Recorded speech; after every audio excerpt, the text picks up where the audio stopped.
நேயர்கள் அனைவருக்கும் வணக்கம். இன்றைய டாக் வித் முத்தலிஃப் நிகழ்ச்சியில் ஜனநாயகன் படத்திற்கு 2 நீதிபதிகள் கொண்ட அமர்வு நீதிமன்றம் புதிய ஒரு தீர்ப்பை இன்னைக்கு வழங்கியிருக்காங்க.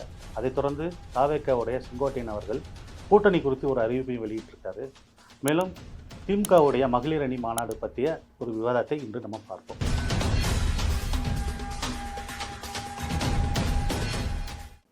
வணக்கம் வணக்கம் அண்ணா. ஜனநாயகன் படத்துக்கு இன்னைக்கு ஒரு 2 நீதிபதிகள் கொண்ட நீதிமன்றம் ஒரு அதிரடி தீர்ப்பு வழங்கியிருக்காங்க.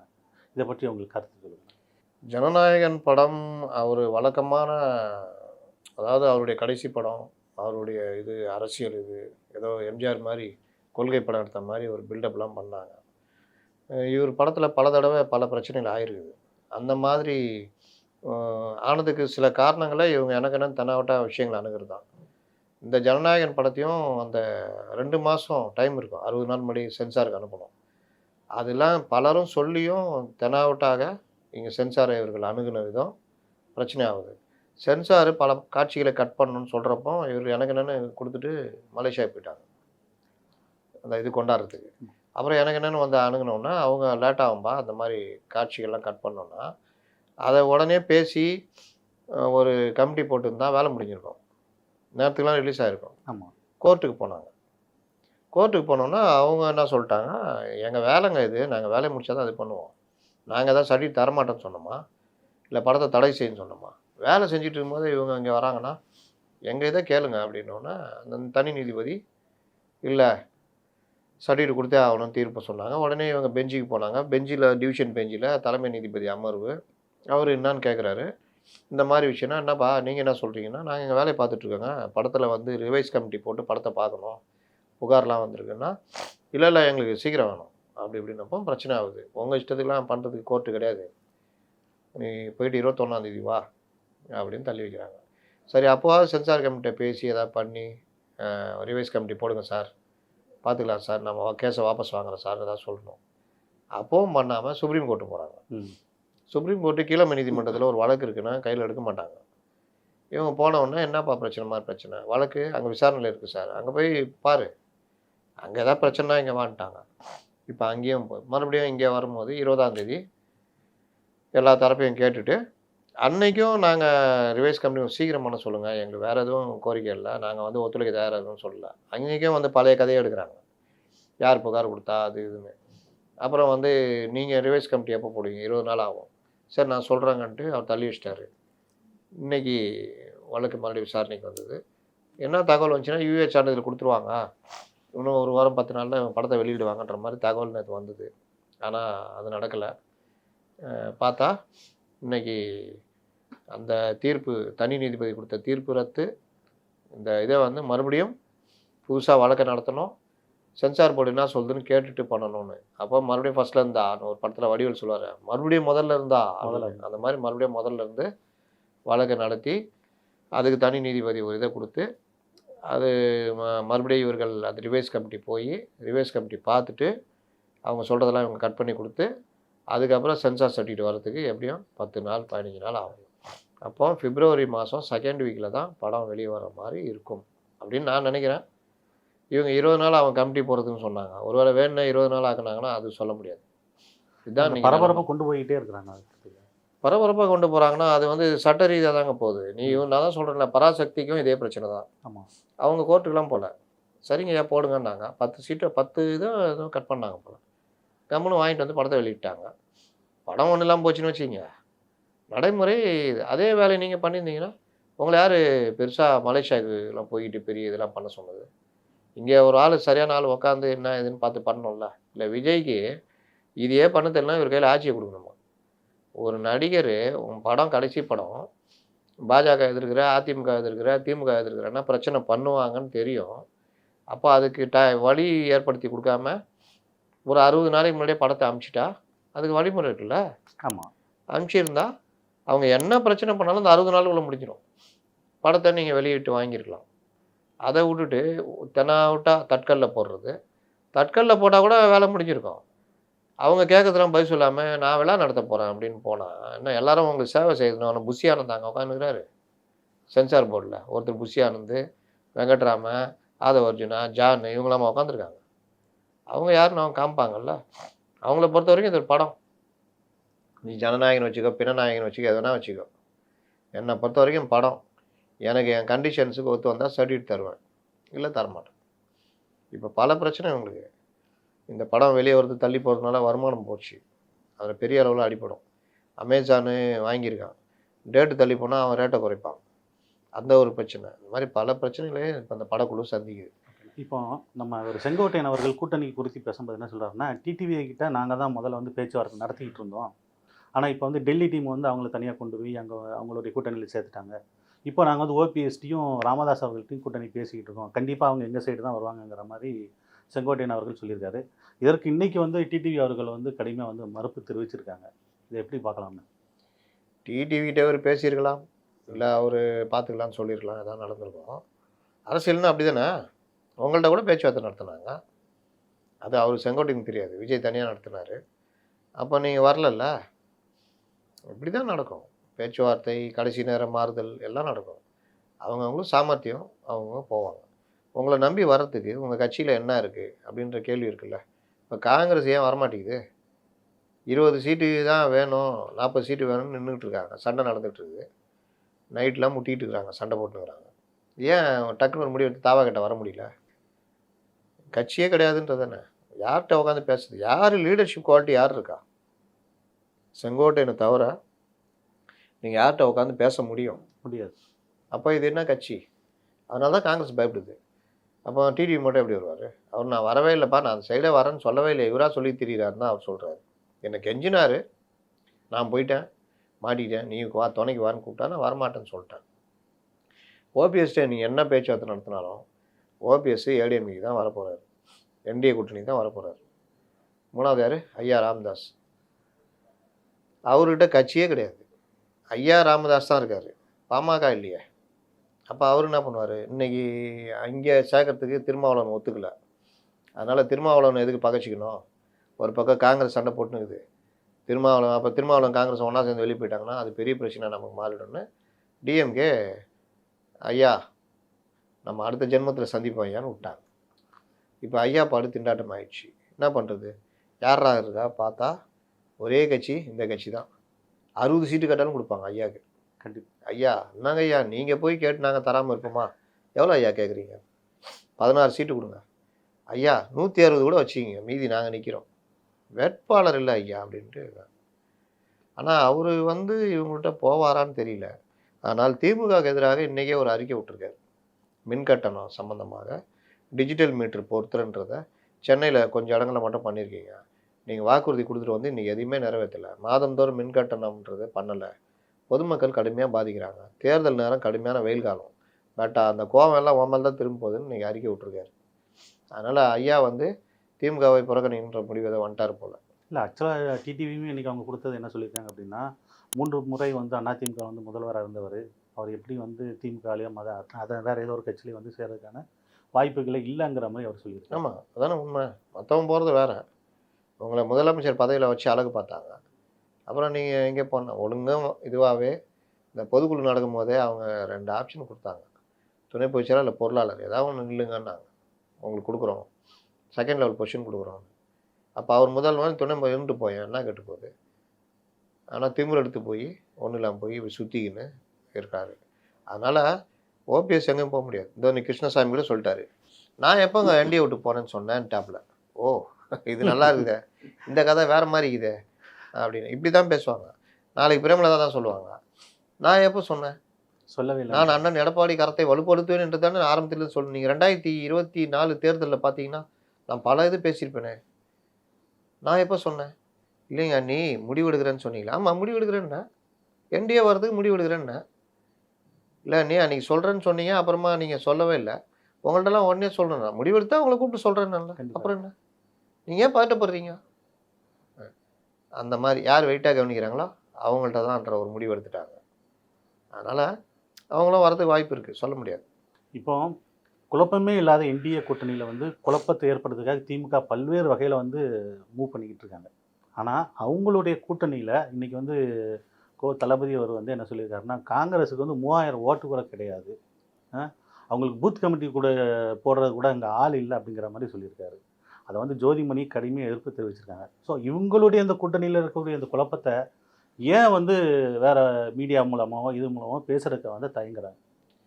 நீங்கள் ஆரம்பத்துலேருந்து மெயின் ஸ்ட்ரீம் மீடியாக்கள்லேருந்து இங்கே இருக்கிற ஊடகவியலாளர்லேருந்து இவங்க நம்ம பத்திரிகையாளர்கள் சார்பு உள்ளவங்க எல்லாருமே திமுக சார்பு மனநிலையில் உள்ளவங்க தான். அவங்கள பொறுத்த வரைக்கும் பிஜேபி வரக்கூடாது. இந்த மாதிரி மனநிலை இருக்கிறவங்களே தங்க பக்கம் இழுத்து போட்டு திராவிட மாடலை ஒட்டிகிட்டு இருக்கிறாங்க. ஆனால் இன்னைய வரைக்கும் பெரிய சண்டை அவங்களுக்குள்ளே இருக்குன்றத எந்த ஊடகமும் பெருசாக பேசலை, டிபேட் நடத்தலை. இல்லை, நீங்கள் சும்மா அப்படி தும்முனால பார்த்தீங்களா, தும்பிட்டாரு, இதாகிடுச்சு அதாகிடுச்சுன்ற அளவு பெருசாக பண்ணியிருந்தாங்க. ஆனால் இப்போ அதெல்லாம் மீறி வெடித்து வீதிக்கு வந்துடுச்சு. ஒரு வீட்டில் பார்த்தீங்கன்னா வெளியில் வரும்போது அப்படியே கணவன் மனைவி மாமியார் மருமகள் எல்லாம் அப்படியே ஒற்றுமையாக ஒரு திருமணத்துக்கு வரும்போது அப்படியே ஒருத்தருக்கு ஒருத்தர் பாசம் மலைக்கூடியது. உள்ளூரை வீட்டில் பார்த்தீங்கன்னா அடிச்சுட்டு பொருளுவாங்க. அந்த மாதிரி இவங்க வந்து இவ்வளோ நாளாக பாசமலை காமிச்சிட்டு இருந்தாங்க. உள்ளூரை சாம்சங் பிரச்சனை, விஜய் கூட்டத்துக்கு போகக்கூடாதுன்னு பிரச்சனை, நாணயம் வெளியிடுறதில்ல, எனக்கு என்னென்ன திமுக முடிவெடுத்து, இந்த மாதிரி பல விஷயங்கள் கூட்டணி கட்சி ஆட்சியுடைய அவலங்களை சகிச்சுக்கிட்டு சிலுவை சுமக்கிற பிரச்சனை எங்கே வெளியே பேச முடியாதுல்ல, முடியாது.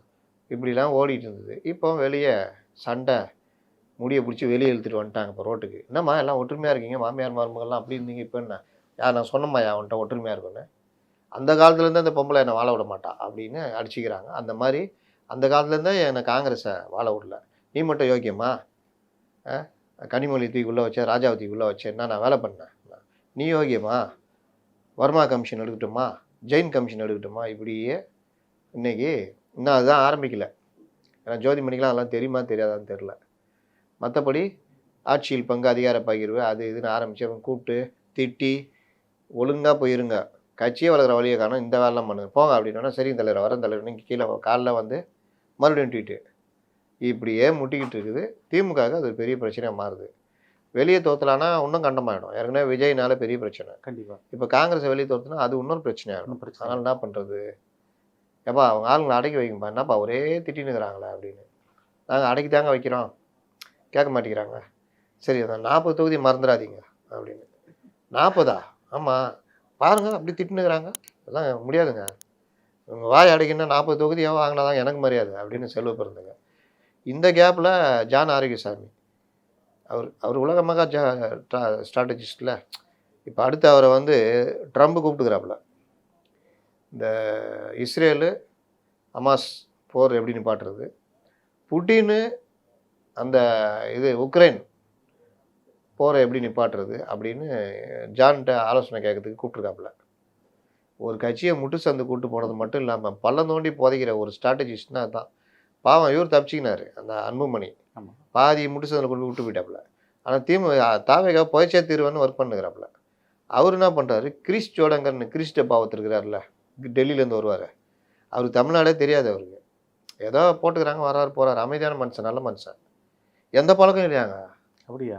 அங்கேருந்து இங்கே வரவங்க எப்படி வருவாங்க, வரும்போது அது வேணும் இது வேணும் இது வேணும் அது வேணும் எல்லாம் ஏற்பாடு பண்ணி வைப்பாங்க. பாவம் மனுஷன், ஏப்பா ஏதாவது சோறு இருந்தால் கொடுங்கப்பா, நான் சாப்பிட்டு போகிறேன்ப்பா சார், அவ்வளோதான் அப்படி அந்த மாதிரி நல்ல மனுஷனா. அவரை ஜானு பிராக்கெட் போட்டு, தலைவரை இங்கே பேசினா கண்டுபிடிச்சிடுவாங்க, பாண்டிச்சேரி வாங்க நம்ம காங்கிரஸ் தாவேகா கூட்டணி பற்றி பேசி முடிவெடுப்போம். இது ஒரு அப்புறாணி தானே. சரி எதாவது நடக்குதுன்னு போனோம்னா இவர் மாப்பம் முடிச்சுட்டுக்கிறாப்புல. யார், நம்ம செல்வ பிறந்தகை கிரிஜோடங்கிற விடாமல் கூடயே போய் டெல்லிக்கே அப்புறம் கூட்டு போய் பார்த்து டெல்லிக்கே பார்சல் பண்ணி அனுப்பிச்சி விட்டாப்புல. அது வரைக்கும் கூடயே சுற்றிட்டு இருக்காரு, கூடயே சுற்றி இருந்தார். அப்போ இவ்வளோ பிரச்சனைகளுக்கும் அடிப்படையாக இருக்கிறது ஒரு பக்கம் அந்த பிரவீன் சக்கரவர்த்தி இந்த இது இருந்தாலும் இவங்களுக்கு கூட்டணியில் அடித்து பேசுறதுக்கு மாறி 2021 மாதிரி இன்றைக்கி இல்லை. அடித்தா ஓடி போயிடுவானோன்னு பயம் இருக்குது. அதனால் இந்த மாதம் வரும் மாதம் சண்டை மாதம், இவங்களுக்குள்ளே கட்டிக்கிட்டு உருள்றத எல்லா தமிழகமே பார்க்க போகுது. டேய் இவ்வளோ நாளாக கொள்கை என்று வந்து விட்டால் நாங்கள் எல்லோரும் இப்படி இருப்போம்னு சொன்னீங்களே, அதெல்லாம் போன மாதம் போயா அப்படின்ட்டு சீட்டுக்காக சண்டை நடக்கிறத இனிமேல் பார்க்க போகிறேன். அதே மாதிரினா இப்போ வந்து தமிழகம் வந்து அமைதி பூங்காவாக தான் இருக்குது.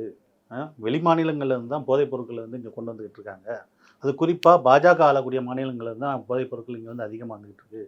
பாஜக எந்த ரூபத்தில் தமிழகத்துக்கு வந்தாலும் அதுக்கு கெட் அவுட் தான் அப்படிங்கிற மாதிரி முதல்வர் ஒரு அறிவிப்பை விட்டுருக்காரு. அப்போது பாஜக திணிக்குதுன்னு வச்சுக்குவோம், போதை போகிறத போதை மருந்து நான் சொன்ன மாதிரி இந்த சைடு பாகிஸ்தான், ஆப்கானிஸ்தான் இந்த சைடில் இருந்தும், இந்த சைடு சைனா, இந்த பர்மா இந்த சைடில் இருந்தும் 2 சைட்லேருந்து உள்ளே வருது. அது வந்து தரை வழியாகவும் ட்ரோன்லேயே கொண்டு வந்து உள்ளே இறக்குறோம். அப்புறம் கடல் வழியாக அங்கேருந்து வந்து சூரத்து, மும்பை இது துறைமுகம், இந்த சைடு விழிஞ்சல் அதுக்கு தான் புதுசாக திறந்து நல்லா பயன்படுத்திக்கிறாங்க. விழிஞ்சல்லேருந்து இப்படி உள்ள தரை மாறுமா தமிழகத்துக்கு இந்த மாதிரிலாம் நடக்கிறதுலாம் சொல்கிறாங்க. அப்பப்போ பிடிச்சிக்கிட்டே இருக்காங்க, பெரிய அளவில் பிடிக்கிறாங்க. பிடிச்சிட்டு தானே இருக்கிறாங்க. இப்போ பாஜக முடிவு பண்ணி இங்கே போதை மருந்து விற்கலாம், கஞ்சா விற்கலான்னு ஆந்திராவிலேருந்து பாஜக முடிவு பண்ணி அனுப்புது. சரி அப்படியே வச்சுக்கோங்க. ஆந்திராவில் பாஜக ஆட்சியாக நடக்குது, சந்திரபாபு நாயுடு ஆட்சி. சரி விட்டுருங்க, வருது உள்ள. நீங்கள் இங்கே என்ன சார் பண்ணுறீங்க? இவர் தானே உள்துறை அமைச்சர். உங்களுடைய என்ஃபோர்ஸ்மெண்ட்டு, அதாவது மதுவிலக்கு அமலாக்க பிரிவையும் போதைப்பொருள் கடத்தல் தரப்பையும் ஒன்றாக்கிட்டாங்க. எப்போவுமே ஒன்றாக்கிறது 2 ஆக்குவாங்க. இதுக்கு தனியாக நீங்கள் வேலை செய்யுங்கப்பா, இதுக்கு தனியாக வேலை செய்யுங்க, ஒரு போதைப்பொருள் விடாதீங்க. அப்புறம் அந்த வேறு என்னமோ ஆப்ரேஷன் 2 அதெல்லாம் போட்டாங்க. ஓட்டம் வந்துட்டு தானே இருக்குது. கஞ்சா வந்து வெளிநாட்டிலேருந்தா வருது, இங்கே தானே இது வருது, தேனியிலையும் ஆந்திராலையும் அங்கேயும் இங்கேருந்து ரயில் மூலிமா அது மூலிமான்னு. அதுக்கு என்ன காரணம் சொல்ல போகிறாங்க? வெளிநாட்டிலேருந்து வர்றது வந்து மெத்தப்பட்டேன் தானே. டாஸ்மார்க் என்ன சொல்ல போகிறாரு முதல்வர்? இன்றைக்கு 8% இருந்த இளைஞர் சமுதாயம் 16% மது பழக்கத்துக்கும் போதை பழக்கத்துக்கும் அடிமையாக இருக்காங்கன்னு அன்புமணி ராமதாஸ் குற்றச்சாட்டு வைக்கிறாரு. உங்கள் கூடயே இருக்கிற வைகோ கதறாரு. ஸ்கூல்லையும் இதுலேயும் கஞ்சா சாக்லேட்டு கூல்லிப்பு அது இதுன்னு இந்த இளைய சமுதாயமே சீரழிஞ்சு போய் கிடக்குதுன்னு உங்கள் கவர்மெண்ட் மேலே தானே குற்றச்சாட்டு வைக்கிறாரு. டெய்லி ஏதாவது ஒரு பிரச்சனை இந்த போதை பழக்கத்தினால குற்ற சம்பவங்கள் நடக்குது. இதுக்கு போய்ட்டு குஜராத்லேருந்து வருது, மகாராஷ்டிராலேருந்து புதுசாக கண்டுபிடிச்சிங்களா? அதான் தெரியுமே, அது ஊருக்கே தெரியுமே. வருது, தடுத்துக்கிட்டு இருக்கிறாங்க, கடலில் வச்சு பிடிக்கிறாங்க, பெரிய அளவில் பிடிக்கிறாங்க. நீங்கள் இங்கே உங்களுடைய இதை வச்சு என்ன பண்ணுறீங்க என்ற கேள்வி தானே இருக்குது. அதனால் இது ஒன்று, எந்த வகையில் வந்தாலும் பாஜகவை இங்கே நுழைய விட மாட்டோம். அப்புறம் எப்படி 11% வந்துச்சு? பாஜக வந்துடும் பாஜக தான் 11% வந்துட்டாங்களா? இப்போ இந்த இது நடந்தால் டபுள் டிஜிட்டில் வர போகிறாங்க. கண்டிப்பாக வரும். நாளைக்கு எம்பி சீட்டு வந்தால் 4-5 எம்பி ஜெயிக்க போகிறாங்க. நடக்க தானே போகுது. அப்போ என்ன பண்ண போகிறீங்க? இது எல்லாமே அவர் வந்து இந்த இந்த பெருமை பேசிக்கிட்டே இருக்கிறது. இவருக்குள்ளே பின்னாடி திரும்பி பாருங்கள் தலைவர்னு பார்த்தா, இந்த ஒரு படத்தில் முன்னாடி சட்டையை போட்டு நான் இப்போ நல்லா ஆகிட்டேனே அப்படி இப்படின்னுவோம், பின்னாடி பார்த்தா சட்டை கிழிஞ்சு இப்படி இருக்கும். அந்த மாதிரி இப்போ நிலமை. முதல்ல இவர்களுக்குள்ளே இருக்க பிரச்சனையை பார்க்குறதுக்கான ஏற்பாடு இல்லை. வெளியே காமிச்சிட்டே இருந்தாங்க. சசிகலா, டிடிவி, ஓபிஎஸ் இவங்க இல்லைன்னா அதிமுக தென் மாவட்டத்தில் ஒன்றுமே கிடையாது அப்படின்னாங்க.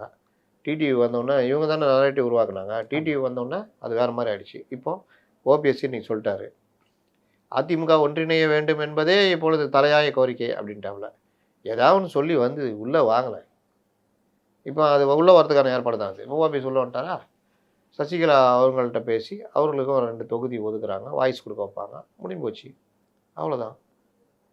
அப்போ அதிமுக இப்போ சொன்ன நரேட்டிவ் பலம் இழந்து விட்டது அப்படின்றது இப்போ இவங்க வந்ததுனால பலம் ஆகி விட்டதுன்னு அர்த்தம். கண்டிப்பாக. அப்போ திமுகவே அது ஒத்துக்கோம்ல, பலம் ஆகி விட்டது. இந்த நரேட்டிவ் தானே ஜனங்கிட்ட போய் சேர்ந்தது. இப்போ அதே நரேட்டிவ் ஜனங்க என்ன நினைக்கும்?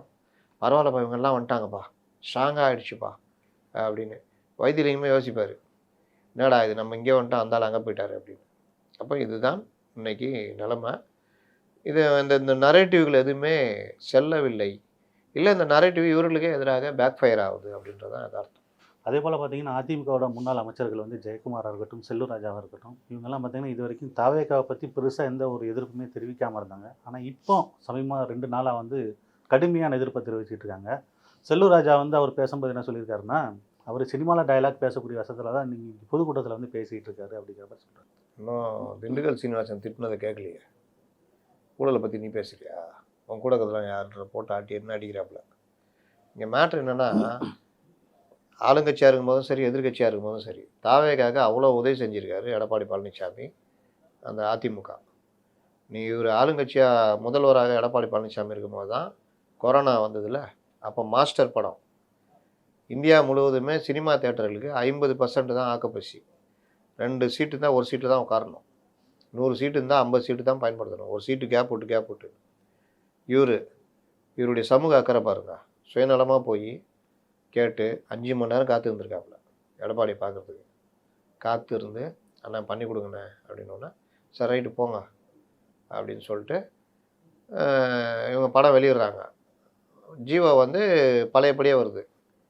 50% அப்போ வரும் தெரியுமா அறிவிப்புகள். ஆமாம். சலூன் திறக்கலாம், இது திறக்கலாம், 50% தான் உட்காரணும், ஒரு சீட்டு விட்டு ஒரு சீட்டு உட்காரணும் மாதிரிலாம். இவங்களுக்கு அதிர்ச்சி ஆகி போய் என்னென்ன மறுபடியும் கடம்பூராஜிட்ட போய் என்னென்ன அப்போதைய அவர் தானே செய்தி ஒலிபரப்பு மந்திரி, என்னென்ன இந்த மாதிரி ஆயிடுச்சு அன்னைக்கு அண்ணன் சொன்னார் அப்படின்னு மறுபடியும் போய் பார்க்குறாங்க. அதுக்கப்புறம் சரி ஒரு ஜீவோ தனியாக இவங்களுக்காக போட்டு படம் ஓடுது. மத்திய அரசு வந்து நோட்டீஸ் வந்துடுது. அப்போ வந்து கடுமையாக பார்ப்பாங்கள்ல இந்த விஷயத்த. மத்திய அரசு கையில் எடுத்துக்கிச்சு இல்லை இந்த விவகாரத்தெல்லாம். அந்த இதை ரத்து பண்ணிட்டாங்க. மறுபடியும் அடித்து புரண்டு போய் தனியாக பார்த்து பேசி சரி ரைட் நீங்கள் பண்ணிக்கங்க பார்த்துக்கலாம் அப்படின்லாம் ஹெல்ப் பண்ணியிருக்காங்க. மெர்சல் படம் வந்தப்போ இதே மாதிரி பிரச்சனை, மிருகங்களை பயன்படுத்துகிறாங்க, அதுக்கு சென்சார் சர்டிஃபிகேட்டில் பிரச்சனை இதே மாதிரி வந்துருக்குது. அங்கே போய் எனக்கு என்ன லேட்டாக இதே மாதிரி போய் அங்கே இதில் போய் வாங்கணுமா அந்த விலங்குகள் நல்ல வாரியம், அது வடகிழக்கு மாநிலத்தில் இருக்குது. அங்கே போனால் லீவு போயிட்டு 2 நாள் கழிச்சு வாண்டுக்கிறானுங்க. மறுபடியும் வந்து இவர் காலில் விழுந்து இவர் நீங்கள் அதெல்லாம் நீக்குங்க நான் மேலே பேசுகிறேன்னு சொல்லி டெல்லியில் பேசி அதுக்கு ரிலீஸ் வாங்கி கொடுத்தாரு. அந்த படத்தில் தான் ஜிஎஸ்டிக்கு எதிராக பேசி பிரச்சனை ஆச்சு. அப்புறம் கரெக்ட். இது தெரியாமே டெல்லி இவங்களுக்கு ஹெல்ப் பண்ணிச்சு. நாளைக்கு படம்னா இன்றைக்கி 5 மணிக்கு சர்டிஃபிகேட் கிடைக்குது. நாளைக்கு காலைல 6 மணிக்கு ரிலீஸு, 5 மணிக்கு சர்டிஃபிகேட் வாங்கி தர்றாரு.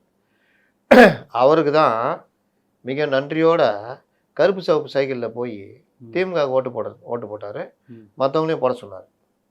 அவ்வளோ நன்றி உள்ளவர் விஜய். ஆட்சியில் இல்லாத போது எதிர்க்கட்சியாக இருக்கும் பொழுது கரூர் சம்பவத்தில் என்ன நடந்துச்சு அன்றைக்கி மட்டும் எடப்பாடி பழனிசாமி பேட்டி கொடுக்கலன்னா இருக்கும், அந்த ஹெல்ப் பண்ணார். இதெல்லாம் நன்றி மறந்துட்டு நீங்கள் விமர்சனம் பண்ணுங்கள். பாஜகவோட இருப்பதனால் பாஜக எங்களுக்கு சித்தாந்த எதிரி, பாஜக கூட அதிமுக இருப்பதனால் நாங்கள் அந்த கூட்டணிக்கு போக விரும்பவில்லை, அதிமுகவையும் பாஜகவையும் திமுகவை எப்படி எதிர்க்கிறோமோ அதே மாதிரி நாங்கள் எதிர்க்கிறோம், நாங்கள் தனித்து நிற்கிறோம் சொல்லிட்டு போ. உன்னை யாராவது கேட்க போகிறாங்களா? அடிமை பாஜக அடிமை அப்படி இப்படிலாம் பேசினேன்னா அதை தானே திமுக சொல்லிக்கிட்டு ஒரு நரேட்டிவ் செட் பண்ணுறாங்க.